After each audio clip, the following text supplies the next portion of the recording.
A paz do Senhor. Meu nome é irmão Marcelo. Eu estou aqui humildemente para pregar o Evangelho de Deus.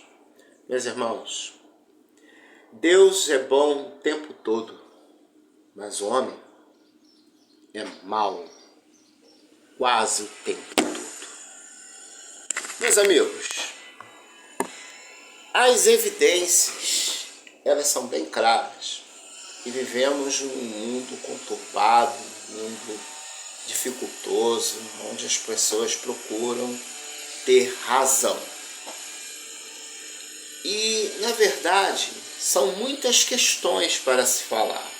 E talvez seja quase que impossível colocá-las tudo dentro de um só texto. Mas para aprimorarmos essa situação, quero reduzir somente uma coisa. Jesus não era homofóbico nem preconceituoso. Jesus era o próprio Deus. E ele disse: sede os meus imitadores. Meu nome é irmão Marcelo. Eu estou aqui para esclarecer pontos. Primeiro ponto.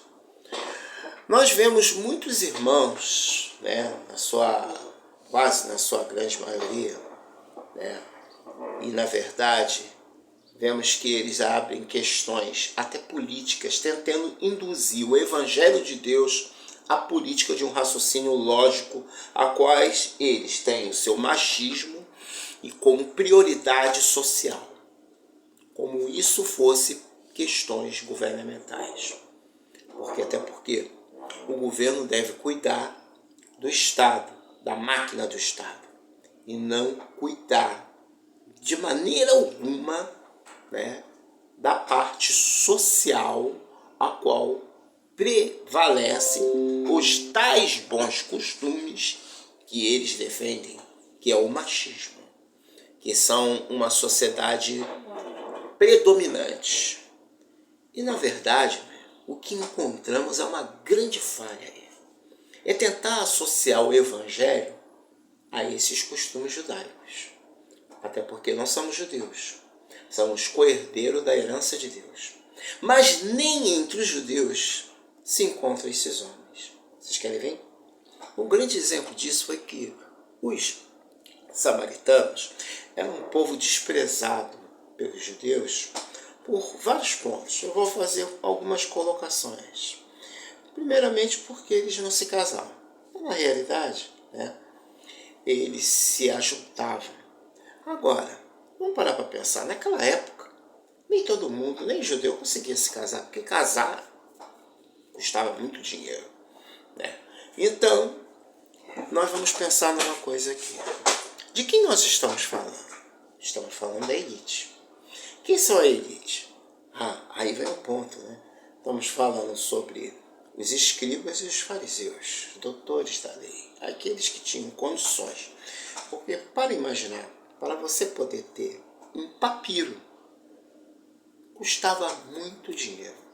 Quanto mais um pergaminho. Até mesmo, séculos depois, um livro era caríssimo. Então, hoje, você consegue livros baratíssimos. Então, na sua ideia, na sua consciência, você encontra uma grande facilidade em associar essas coisas todas, sem primeiro você analisar os fatos. Então, Jesus foi ter com os samaritanos. Os próprios discípulos ficaram horrorizados com aquilo. Não, Jesus se sentar com eles, comer com eles. Não é possível. Eles não aceitavam isso. Por quê? Porque eles tinham padrões, éticos, padrões políticos, na sua vida. Porque a lei de Moisés era bem clara. Mas eu pergunto para vocês, quem poderia ser salvo pela lei de Moisés? Quem poderia salvar? Em Tito, capítulo 3, versículo 5, diz assim: não pelas obras da justiça que houvéssemos feito, mas segundo a sua misericórdia, salvou pela lavagem da regeneração e da renovação do Espírito de Deus. Então, nós fomos salvos pela graça de Jesus Cristo, porque Jesus, ele não veio para condenar, ele não veio para contra o pecador, Ele veio contra o pecado.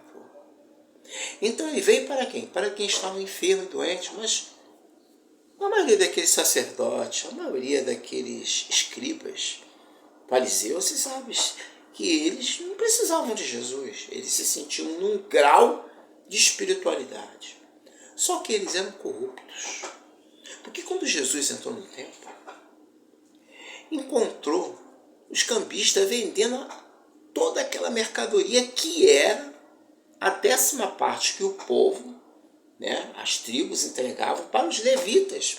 E eles pegaram aquilo e deram para eles vender, para ter lucro. Você vê que isso aconteceu até mesmo com Judas.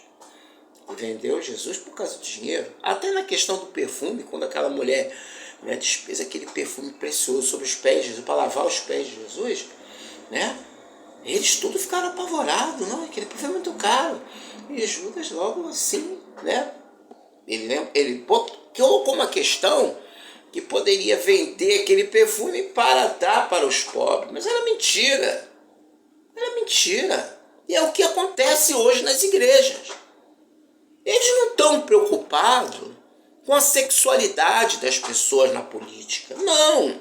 Eles não estão preocupados com a família. Não. Eles estão preocupados em ganhar adeptos para se promoverem, para virarem políticos e para ficar no poder e serem ricos. Essa é a grande verdade. E Jesus sabia que isso acontecia entre os judeus. E Jesus sabia do problema que acontecia dentre os judeus. Em João 4:1, diz assim: Amados, não creeis em todo espírito, mas provai do meu espírito, que são de Deus. Já muitos falsos profetas se levantaram no mundo. No nosso país está cheio de falsos profetas. Cadê as profecias de prosperidade? Cadê as profecias que Jair Bolsonaro seria reeleito? As profecias do próprio Silas Malafaia e outros pastores aí. Inclusive, ganharam vários likes, enquanto eu, pouquinho like. Mas eu fui o único que disse que o Lula seria eleito no YouTube, antes de acontecer. Isso não é porque eu sou privilegiado de Deus, mas é porque o Espírito de Deus não me deixa enganar. Então, meus irmãos, acautelai-vos com esses que estão aí. Vocês que ainda continuam seguindo esses homens, entendam para onde eles estão levando a vossa alma. Então, Jesus, ele foi criticado por vários fatores. Primeiramente, por ter perdoado aquela mulher que queriam apedrejar. Mas por que queriam fazer aquilo? Porque queriam dar uma pegadinha em Jesus. Porque simplesmente se Jesus perdoasse, imediatamente, poxa, Jesus não está cumprindo a lei. Ele veio como sumo sacerdote, cumprir a lei. O outro ponto é que se ele condenasse, praticamente ele estaria efetivamente contrariando o seu próprio evangelho, aquilo que ele pregava, aquilo que ele falava. Então, meus irmãos, temos que tomar muito cuidado com aqueles que estão se introduzindo entre nós para pregar um outro evangelho. Por quê? Sabe por quê? Em Romanos 10:4 diz assim: o fim da lei é Cristo para a justiça de todo aquele que nele crê. Jesus, ele é o fim da lei. E quando ele estava ali, ele estava escrevendo, e nessa narrativa Jesus devia estar apurando. Um é ladrão, um é mentiroso, um é mulherengo, o outro é enganador. Então aí Jesus levantou e falou: aquele a qual não tem pecado, atire agora a primeira pedra. E um a um foi salvo.